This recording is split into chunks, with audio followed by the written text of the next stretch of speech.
De la casa de don Ezequiel, Indalacio se encaminó al Instituto de Previsión Social.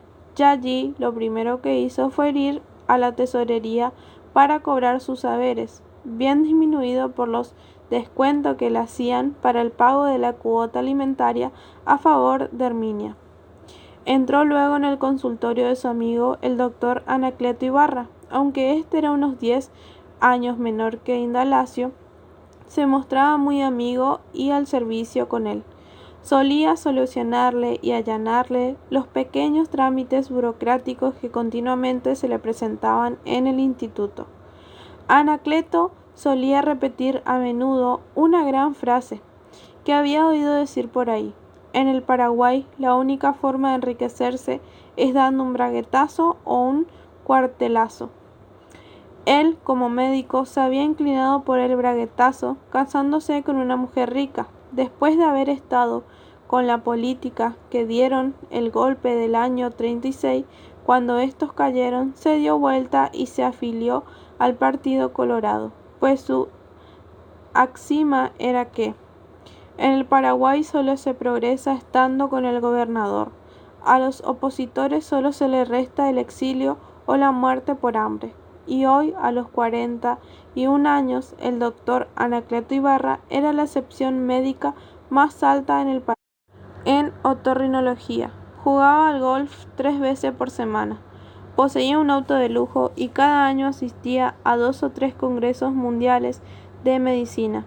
Además, era miembro del Roletti Club. Este colega de Indalacio, optimista y triunfador, era el que casi siempre aparecía en las discusiones con Hermania, que lo ponía como ejemplo. Ante la insistencia y los reproches de aquella, alentado por Anacleto, Indalacio permitió por ceder y afiliarse al partido gobernante, creyendo que con esa prueba de sumario le sería más fácil conseguir algún cargo de médico en Asunción.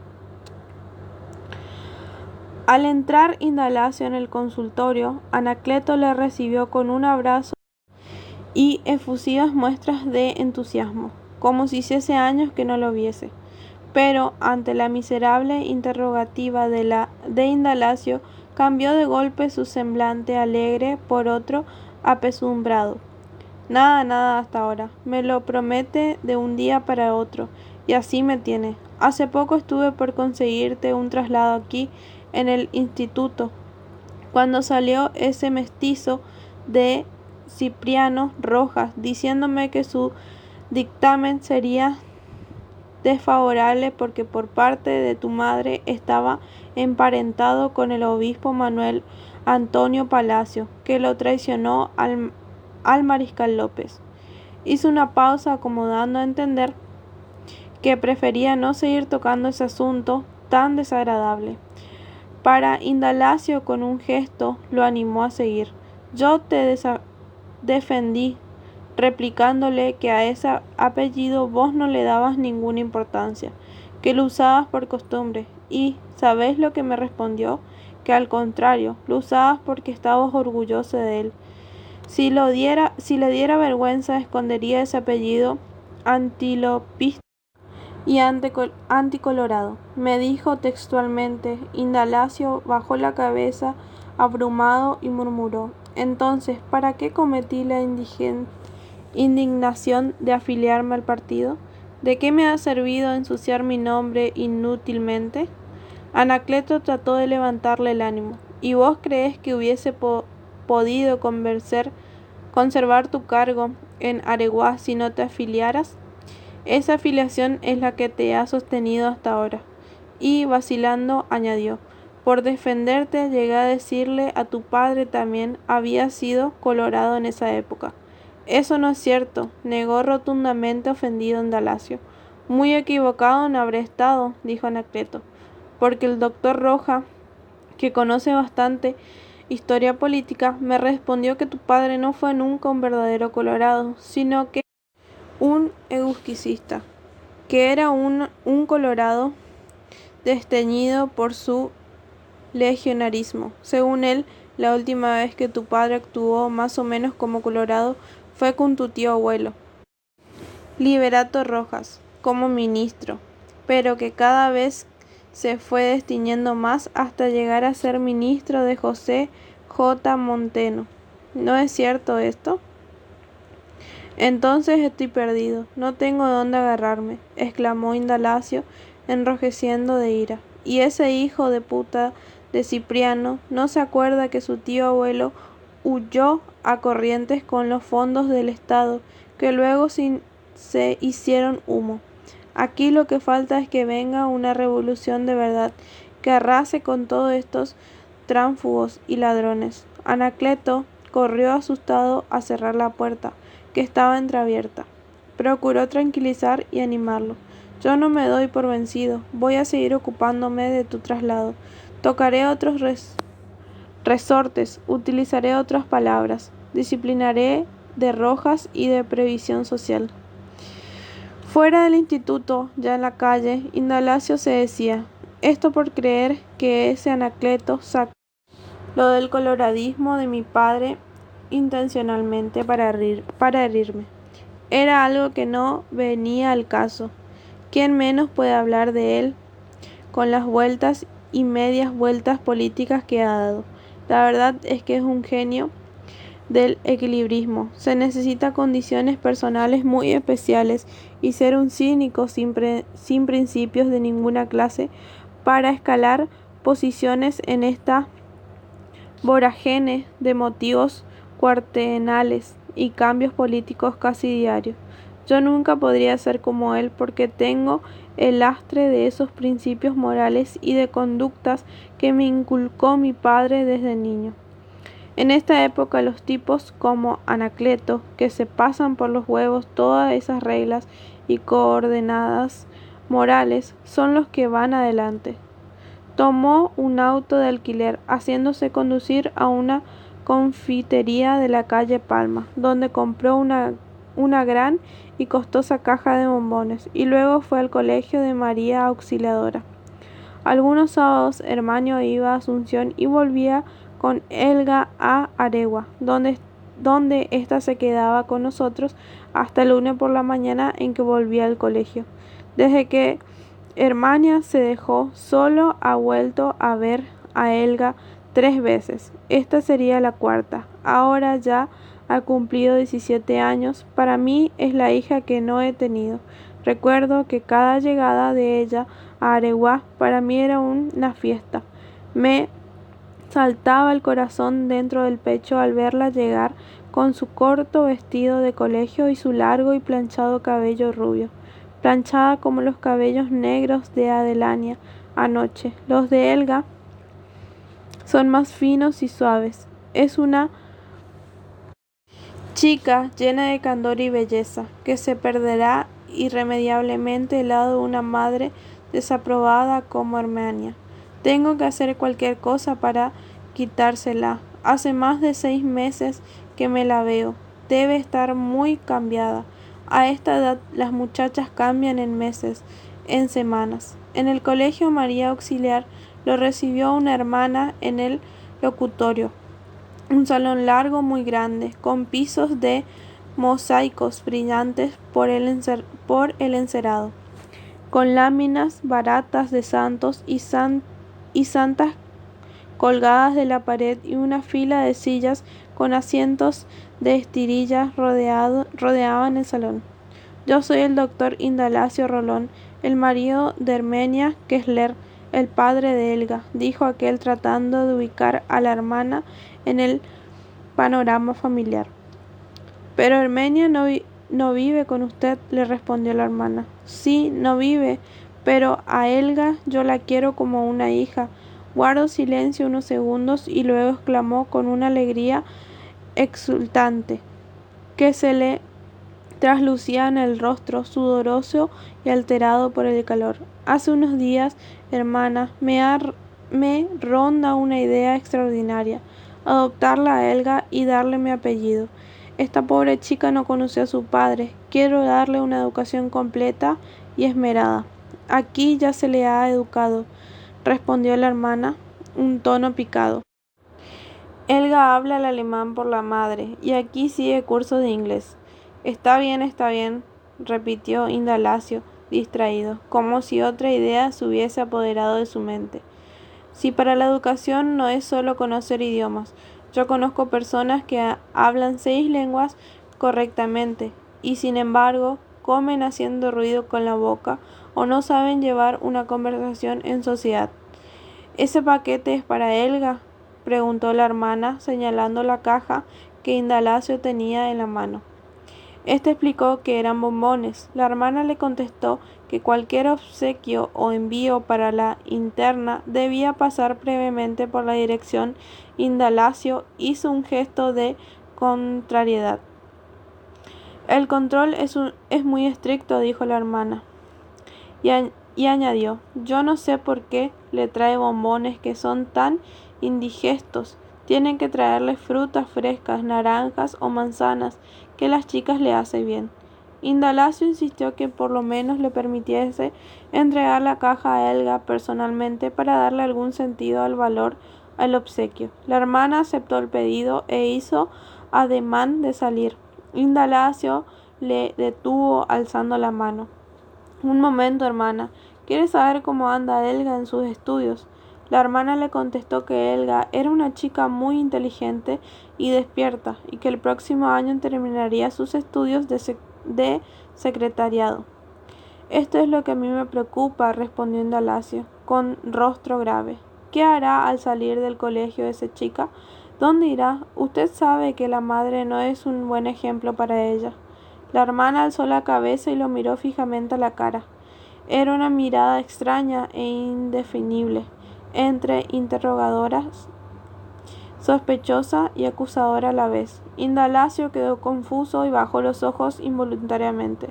Durante esa jornada se le presentaría varias veces en la mente la expresión de esos ojos azules de la religiosa, en el fondo lleno de inocencia. Como aquella no le respondiese nada, luego de un embarazoso silencio, Indalacio le preguntó si hermana venía a menudo a visitarla. La viene a buscar todos los sábados y la vuelve a traer los lunes. Helga me cuenta que esos días lo pasa en el campo, en San Bernardino o Caacupé. Le gusta mucho la vida al aire libre, nadar y montar a caballo. Parece que a la madre también. A Armania esa afición campesina se le debe haber despertado recién ahora, porque cuando estaba conmigo en Areguá vivía protestando y quejándose todo el día de la tristeza y soledad del campo, respondió Indalacio con una sonrisa llena de amargura. Los ojos azules de la hermana tuvieron un brillo comprensivo e inteligente. No es lo mismo estar 2 días en el campo de paseo que vivir en él. Yo lo sé porque soy de Colonia o Henao. Aún presiento que la respuesta sería negativa. Indalacio preguntó si podía sacarle un rato a pasear a Helga. Es una estación que quiere hacer con ella. La llevo a almorzar y le traigo. Y acompañó sus palabras con una sonrisa que enfosó en hacer amable, pero que en segundos se le endureció y terminó por convertirse en una mueca fría e inexplicable. Al final se sonrojó como si estuviese mirando un gesto en un espejo invisible. Hay órdenes estrictas de que Helga no salga con nadie por ningún motivo, salvo con una autorización firmada por doña Hermina, respondió rotunda la hermana y agregó, voy a buscarla. No tardó mucho. Volvió con una Helga que dejó deslumbrante a Indalacio, rubia, alta, de líneas esculturales, con unos senos fuertes y erectos, que se alzaban tras la blusa del uniforme. Irradiaba vitalidad y juventud, encanto. Así debió de ser Hermina en su edad, se dijo Indalacio, y el corazón comenzó a latirle ansiosamente. Le pareció que desde la última vez que había visto a Helga, el pelo se le había vuelto dorado y los ojos más grandes y verdes, los mismos ojos que Hermina, y se acercó para besarla en la mejilla. Luego, sin poder ocultar su admiración, la tomó con la mano de ambos hombros y mirándola a los ojos exclamó: «Cada vez te ves más perfecta, perfección tras perfección. ¿Dónde vas a ir a parar?». Y luego de decir esto, le lanzó una mirada a la religiosa como reclamándole su aprobación, pero se encontró con un rostro grave y severo. Indalacio se avergonzó de su entusiasmo. «Aquí te traigo estos bombones con licor que son los que te gustan». Helga tomó la caja con una sonrisa y se la pasó enseguida a la hermana. «Podríamos abrirla», dijo Indalacio.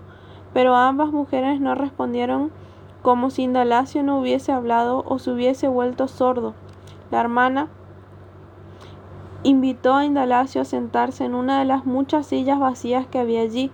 Junto a él se sentó Helga. La hermana salió llevándose la caja de bombones. «Se va con la caja», se lamentó Indalacio. Helga le explicó que después se la darán, aunque no con todo su contenido, porque las hermanas lo probarán antes. Indalacio comenzó a preguntarle pormenores de su vida, en el colegio y fuera de él. Helga se lo fue refiriendo con mucha gracia y ánimo, al contrario de Hermina, que tenía un semblante adustro y cierta dureza en sus facciones. El rostro de Helga era muy expresivo y subrayado, permanentemente sus palabras con gestos y sonrisas, una cara para el cine. Se repetía Indalacio que estaba pendiente de sus labios. Entre las muchas cosas que le refirió, Helga le contó que el último domingo en San Bernardino, haciendo esquí acuático en el lago Ipacaí, el doctor Aurelio Camposo se cayó al agua, donde se golpeó tan fuerte que se rompió 3 costillas. «Ah, sí», apenas pudo articular Indalacio con voz ahogada por la rabia. «¿Siempre sale con Aurelio Campos?», preguntó. «Siempre, es muy amigo de nosotros».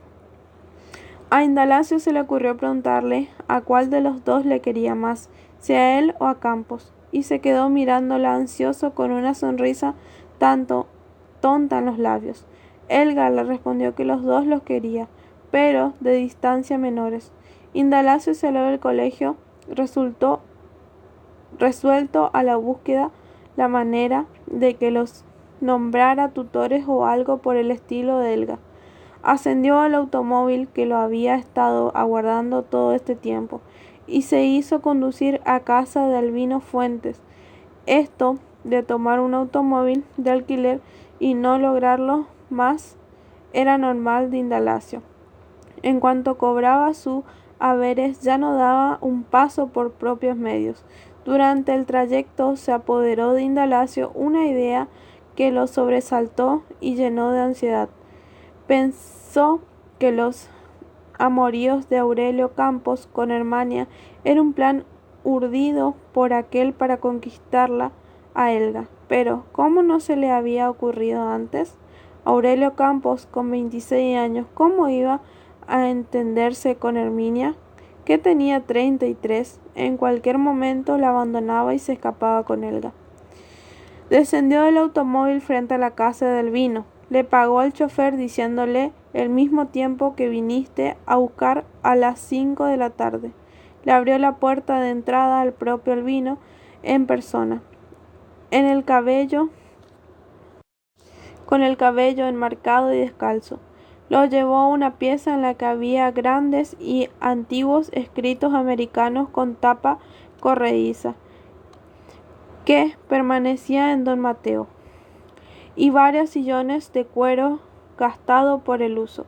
Encima del escritorio, ocupando gran parte de una de las paredes, colgaba un enorme cuadro al óleo de un señor vestido de frac, con una espada y ondulado cabello negro partido por una raya en el medio, barba y bigote, destacándose sobre una posada cortinaje rojo, con una actitud heroica y hiperbólica.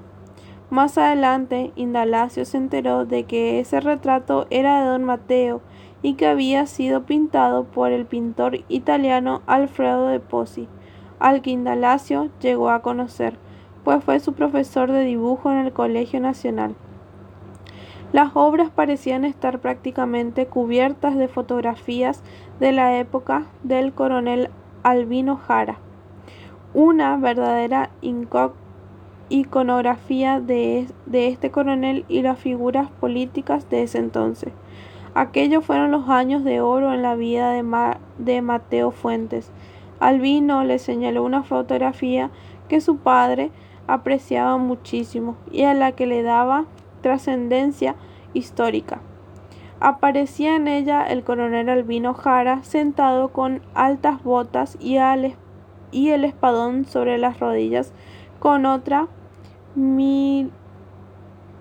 militar y civiles, entre los cuales estaban don Marcos frente a una tienda de campaña. Abajo se leía una caligrafía del propio coronel: a mi gran amigo don Marcos Fuentes, recuerdo que lo acompañó en 1911. El único parecido que existía entre el don Mateo de la fotografía y el de óleo era la barba y el ampuloso y tieso bigote. ¿Esta es tu madre, doña Elsa?, preguntó Indalacio, señalando el retrato de una señora con alto rodete, muy blanco y pechugona.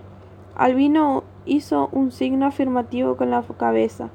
A Indalacio le desilusionó esa dama opulenta de pechos, de una belleza fría y formal, con el busto tieso por el corset de ballet. Una diadema de brillantes resaltaba sobre su pelo renegrido. Más la miraba y menos podía convencerse de que esa mujer con aspecto de contralto de ópera italiana tuviese pasmado por su gracia y su belleza a la sociedad de Asunción en el primer cuarto de ese siglo. Indalacio, antes de sentarse, se despojó del saco y la corbata, abriéndose el cuello de la camisa. Veo que te viniste munido del salvaconducto, le dijo Albino señalándole la corbata roja. Indalacio se echó a reír mientras se remangaba la camisa. Hace un calor bárbaro, dijo. Albino hizo funcionar el ventilador. En esto entró en la pieza un tipo rubio y delgado, como de 30 años. Albino le presentó a Indalacio como un aviador argentino que piloteaba los aviones de Sixto Méndez. Pronunció el nombre, pero Indalacio no lo entendió. Le sonó a inglés o alemán. Indalacio había oído hablar de esos pequeños aviones que cargaban con mercadería de contrabando. Descendían en campos de aterrizaje improvisados y clandestinos en la Argentina. Debían de ser bastante y poderosas organizaciones. Se hablaba de varios, aunque dos más importantes y mejor pertrechadas eran las dirigidas por un grupo de militares de alta graduación y la de Sixto Méndez. Este piloto era muy amigo de Albino y en sus viajes a Asunción paraba en esta casa. El piloto estuvo un rato con ellos y luego se retiró. Albino le contó entonces por qué su intermedio había entrado en contacto con Sixto, quien le había prometido mandarle a un pueblo de la provincia de Buenos Aires como su representante y hombre de alcene entre él y los que recibían y distribuían la mercadería que entraba de contrabando. «Yo no estoy muy para toda la vida», exclamó Albino, eufórico, bailando frente al óleo de don Marco. Indalacio le refirió entonces que había estado con Ezequiel Ábalos y que por este se había enterado que se tramaba un golpe contra el presidente de la República. Albino le contó que se hablaba en toda Asunción de 3 golpes, uno dirigido por el propio ministro Natalio González, otro preparado por un grupo de políticos disidentes dentro del propio partido del gobierno, y un tercero por el que participaban militares constitucionales y desplazados del gobierno. Era un verdadero rompecabezas. Ya nadie entendía nada. ¿Es cierto que el doctor Aurelio Campos está de capa caída?, le preguntó Indalacio. Sí, lo desplazaron y ahora está con los militares constitucionalistas. En su reemplazo lo nombró juez al doctor Antolín Molas. ¿Recordás de eso que te hablé en Areguá?, le preguntó Indalacio, y acto seguido le confirmó su preocupación por el futuro de Helga. Hermina y Campos eran unos inmorales, viviendo en concubinato y dándole a aquella un mal ejemplo a su propia hija. En manos de esos desamorados su futuro se pintaba bien negro. En cambio él la quería como un padre, cuando niña la había tenido sobre sus rodillas. Si es necesario, la adoptaré como a una huérfana y le daré mi apellido. Me parece que mucho más vale tiene un nombre como el de Rolón Palacio Maíz que un Kessler cualquiera, que en Alemania es como decir González. Pero déjate de joder, saltó Albino. A los 50 años y pobre te vas a echar la carga de una hija ajena. Pero, ¿qué te pasa? Y todavía encima le vas a llevar a ese pueblo miserable de Areguá para que se haga la vida imposible. Indalacio no estaba de acuerdo con Albino con respecto a la mala opinión que tenía de Areguá. Este no era un pueblo miserable, sino una villa encantadora, que tenía ese aspecto decadente y triste que van tomando con los años los pueblos que se quedan en el pasado. Si hubiera recorrido Italia como lo hizo él, hubiese encontrado cientos de esas villas antiguas, cubiertas de silencio y moho. Claro que no era igual a Areguá exteriormente. Lo que las aproximaba y les daba un aire de familia era ese ambiente subyacente de melancolía y abandono que emanaba de todas ellas. Por otra parte, la vida de Areguá le había cambiado el carácter. Era otro los años y la soledad que habían llenado de serenidad y sabiduría. Se había humanizado. Pensaba que Helga sería para él el motivo para renovarse y estudiar intencionalmente. Podría venir 3 veces por semana a Asunción para dar conferencias pagadas como se acostumbraba en otros países. Helga sería su secretaria y colaboradora. Las conferencias serían por ciclos de 3 meses con las inscripciones pagadas por anticipación. Ya ves que mi plan no tiene nada de fantasía, es muy razonable, y la presencia de Helga a mi lado me dará ánimo y aliento. Sabré por qué y por quién trabajo, y tras un largo silencio añadió un febril entusiasmo. Y Helga también saldrá ganando, porque vivirá en un ambiente intelectual. ¿Cuándo la viste a Helga?, le preguntó Albino. Hace un rato. La fui a visitar en el colegio, donde le dan una instrucción pasatista, con decirte que está prohibido que los dulces y obsequios se les entregue directamente a las internas. Muchas veces lo discutí con Hermina respecto a la educación de Helga en ese colegio.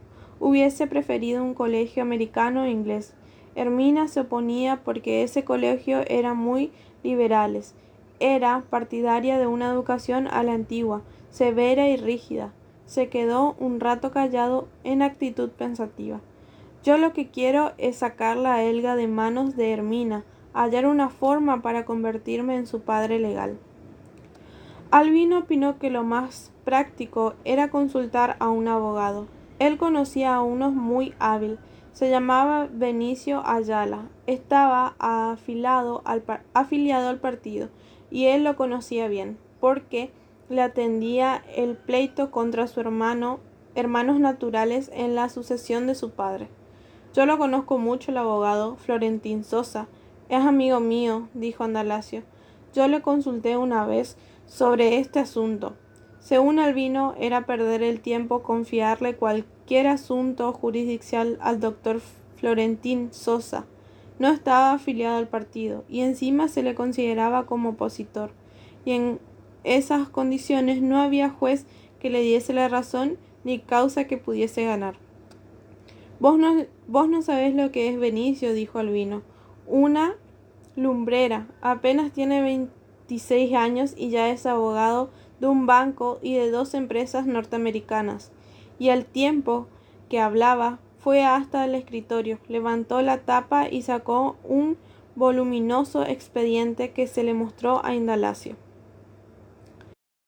¿Ves este expediente? Estaba por dictarse sentencia en contra mía por unos pagarés que le firmé a un usurero que me explotaba miserablemente. Ayer Benicio me lo trajo y ahora le voy a incinerar en su presencia. Vos tenés que hacer lo mismo con ese juicio por alimento con que te persigue Hermina. Hizo una pausa, le lanzó una mirada socorrosa al grueso expediente y agregó: Cuando comenzó era delgado, de unas pocas páginas. Fíjate lo que engordó y creció en 2 años. Seguramente que el tuyo será por el estilo. Ahora está condenado a ser quemado en la hoguera por el delito de injusticia. Vení, quiero que asistas a este acto de purificación. Y se levantó. Ambos se encaminaron hasta un patio de tierra que había en el fondo de la casa. Con ramas secas, Albino hizo una hoguera, echando dentro los expedientes, el que pronto fue consumido por las llamas. Indalacio se quedó a almorzar. Por la tarde iría a verlo al abogado Benicio Ayala. Para estar más cómodo y fresco, Indalacio se despojó de toda la ropa, quedando en calzoncillos. Fueron otra vez a sentarse cerca del ventilador. Albino trajo una botella de whisky, 2 vasos y soda, y se pusieron a beber. Indalacio quiso saber más posmenores de esa conspiración que tramaba don Ezequiel Ábalos y otros. Para Albino era un grupo de liberales y comunistas que conspiraban con los militares constitucionales de los que le había hablado antes. A su juicio no tenían ninguna posibilidad de éxito. Indalacio le refirió entonces lo que la carta del padre Esquivel y lo curioso que había quedado por descifrar ese nombre que comenzaba con O. Durante buen tiempo estuvieron recordando nombres de conocidos y políticos hasta que al final Albino dijo: No conozco el nombre de ningún político o militar que actúe y que comience con O.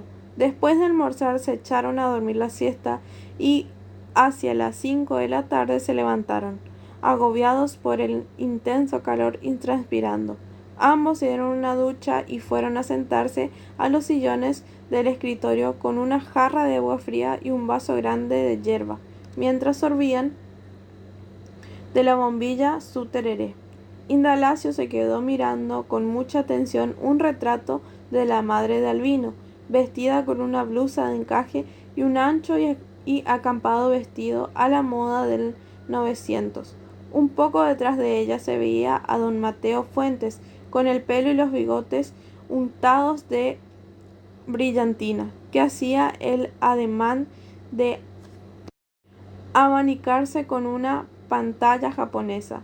Siguió recordando con la mirada otras fotografías, hasta que lo detuvo nuevamente ante una en que se veía un jirete de edad avanzada, de porte elegante, montado en un brioso caballo. Esa es de mi abuelo Saturnino, se le sacó en su estancia del norte. Nosotros llegamos a tener 2 estancias, apuntó Albino con un ligero tonillo de vanidad. Mi abuelo compró por nada muchas tierras fiscales en la época del general Caballero. Yo creo que ni los pagó, pero entre la política, el póker y las revoluciones se hicieron humo. Las miradas de Indalacio volvieron a caer sobre aquella fotografía del coronel Albino Jara, don Mateo Fuentes y otros revolucionarios sentados ante una tienda de campaña, que ya había atraído su atención al entrar. Está muy bien esa fotografía, el coronel Albino Jara con sus negros bigotes, su espadón y sus botas a lo mosquetero, comentó Indalacio. Muy bien, asintió Albino. Era una de sus fotos preferidas, qué poses lo que adaptaban la revolución de aquellas épocas, con ese sombrero con el ala levantada por delante y ese ancho pañuelo anulado del cuello. ¿Qué me decís? A la caída de la tarde se vistieron y salieron, en el automóvil de alquiler que vino a buscar a Indalacio. Fueron a la oficina del abogado Benicio Ayala. Era este un individuo morocho de baja estatura, que hablaba a gritos a la vez que accionaba con los brazos. Su voz era chillona y sus manos rudas. Los recibió sin saco, en camisa de un color amarillo y corbata colorada. A Indalacio no le causó buena impresión. En una de sus gruesas muñecas lucía un Rolex de oro, que de una ojeada Indalacio lo tasó en $500 o más. Es un febrerista convertido al hionismo. Le había adelantado al vino en el camino para ponerle al corriente de su antecedente político. El doctor Ayala los invitó a sentarse en unos sillones de cuero rojo, frente a una amplia mesa con tapa de cristal. Todo el mobiliario era nuevo, reluciente, como si hubiese sido instalado unas horas antes. Enseguida se sentaron. El doctor Ayala les ofreció cigarrillos americanos de distintas marcas que los guardaba en un estuche sobre el escritorio. Albino tomó uno, le prendió y luego se puso a explicarle en guaraní el objeto de la visita y el problema legal que se le presentaba a Indalacio, con su mujer y la hija de éste. El doctor Ayala lo escuchó sin interrumpirlo una sola vez, tanto que Indalacio creyó por su silencio y la expresión de su rostro que mientras Albino hablaba, el doctor Ayala pensaba en otra cosa. Pero no fue así, porque en cuanto aquel terminó de exponerle el caso, el doctor Ayala le dio sus puntos de vista en forma tan clara y definitiva, que se veía que había comprendido el problema jurídico en toda su amplitud y hasta pensó al mismo tiempo en sus posibles soluciones. Se expresó en un guaraní puro y elegante. Se notaba que tenía la costumbre de hablar en ese idioma, empleándolo con más soltura que el español. La solución, a su entender, consistía en deportar a Herminia por inmoral y mala conducta, o por ser una extranjera que no había cumplido con ciertos requisitos legales para entrar en el país, o tal vez por ser comunista y sospechosa de sus actividades en contra del Estado. Quizás pudieran utilizar dos de esos motivos al mismo tiempo. Sin madre aquí, esa chica va a necesitar un tutor, y ese podría ser usted. Es la persona más indicada. Una menor no puede quedar sin protección legal a la deriva. Guardó silencio unos segundos, pensativo. Sus ojos grandes y vivaces permanecieron un momento mirando al vacío para exclamar al final: ese apellido, Kessler, me suena a judío, y todos los judíos son comunistas. Ese nombre va a ayudarnos mucho para la deportación. Luego tocó un timbre y apareció una empleada con un anotador y un lápiz, la que fue escribiendo todos los datos e información que le dictaba Indalacio a pedido del doctor Ayala. Cuando Indalacio pronunció el apellido de su madre, Palacio Maíz, el doctor Ayala ordenó tacharlo. Dar ese apellido era hacer fracaso al nombre del tutor. Había que poner solo Indalacio Rolón. Hermina Kessler anda con el doctor Aurelio Campos, dijo el doctor Ayala, una vez que la empleada se hubo ido con sus anotaciones. Lo sacaron del cargo de juez porque era un tiempista infiltrado. Ahora estamos en un proceso de depuración. Critican al guionismo diciendo que ha llevado al partido a la violencia y a la intransigencia. Sin embargo, gracias a nosotros se está depurando de tantas resaca e infiltración. El doctor Ayala calculó que el asunto de la tutoría podría estar resuelto en una semana o en 2, o a más tardar. Le indicó a Indalacio la escribanía en que tenía que ir a extender un poder a su nombre para actuar de inmediato en su representación una vez que Hermina fuese deportada. Al salir del estudio del doctor Ayala, Albino se hizo lengua de sus capacidades y habilidades. ¿Viste que abogado? No te lo dije. Dentro de una semana la tenés a Elga con vos. Indalacio estaba un poco asustado de la rapidez con que iba a marchar el asunto. Tal vez le hubiese convencido que no fuese con tanta celeridad. Aún no estaba preparado moral ni materialmente para hacerse cargo de Elga. Era casi una noticia imprevista, a pesar de que había estado pensando en ella desde mucho tiempo atrás. De allí fueron al Club Centenario, donde casualmente se encontraron con 3 amigos más. Cenaron todos juntos. Estaban al final de la comida, cuando vieron entrar al ministro Natalio González con Sixto Méndez y el coronel Dionisio Caballero. Algunos de la mesa lo saludaron amistosamente con la mano. Indalacio no conocía a Sixto Méndez. Era la primera vez que lo veía. En cambio, con Natalio González había hablado 2 o 3 veces ocasionalmente. Al coronel Dionisio Caballero lo conocía solo de vista. Se puso a observar atentamente a Sixto Méndez, del cual se hablaba tanto y el cual, en pocos años de oscuro piragüe, se había convertido, por la magia del contrabando, en un personaje adinerado y con mucha influencia política. Su aspecto físico era insignificante, morocho, de tez pálida, de pelo lacio y labios descoloridos. Andaría por los 35 años, pero por su constitución esmirriada y por ser lampiño parecía de menos edad.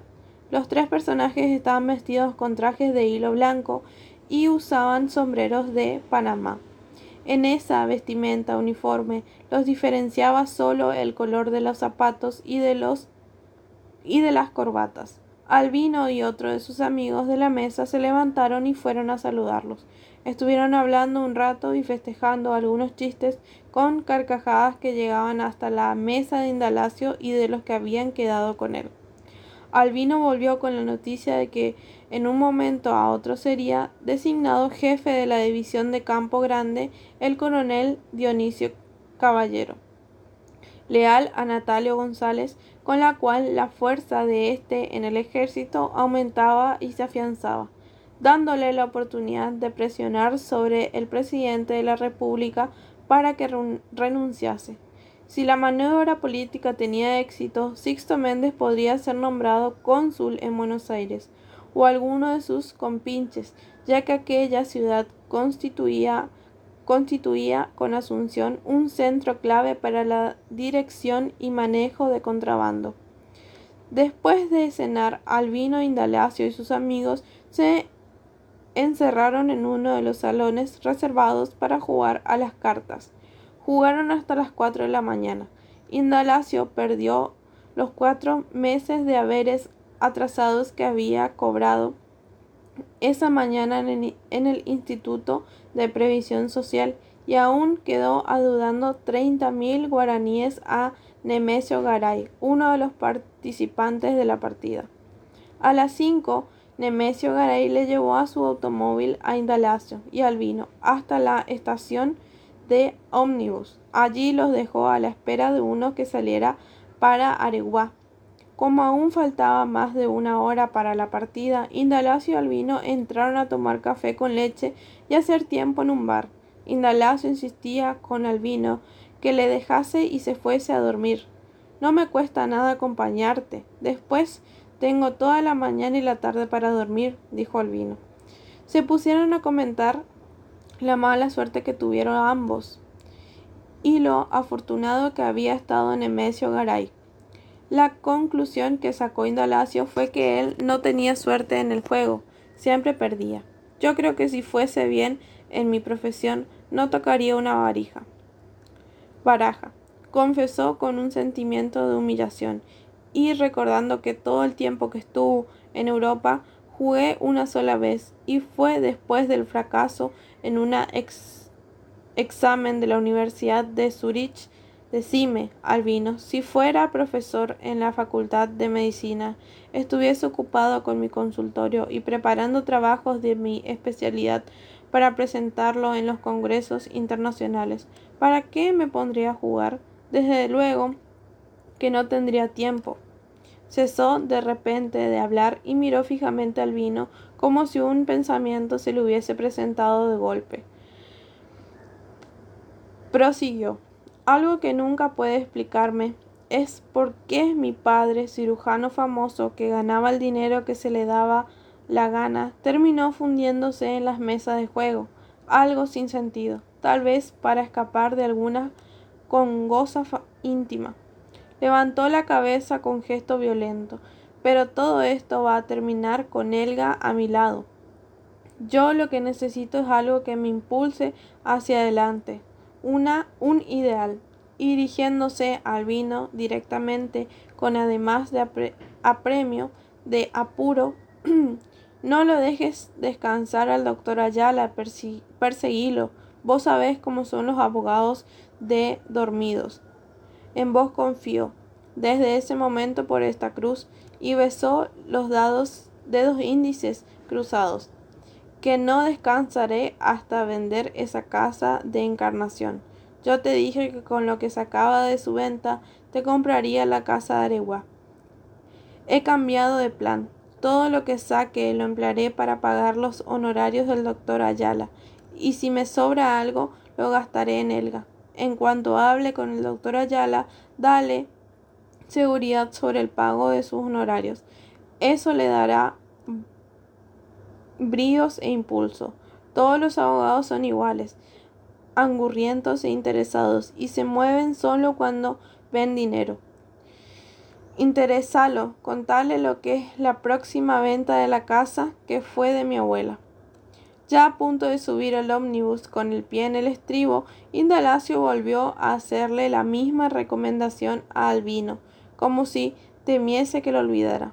Insistió una vez más sobre la venta inminente de su casa en Encarnación, llegando a asegurarle que no esperaría un buen precio como hasta ahora, y que esa misma semana la quemaría para pagarle al doctor Ayala.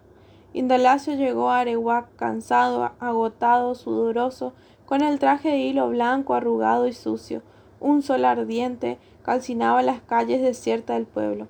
El viaje en ómnibus había sido insoportable, entre campesinos y campesinas malolientados y el berreo de los chillidos de pecho. Ya en esa casa, después de beberse uno tras otro de vasos de agua fría, fue a su dormitorio. Se desnudó y se tiró en el catre, muerto de cansancio.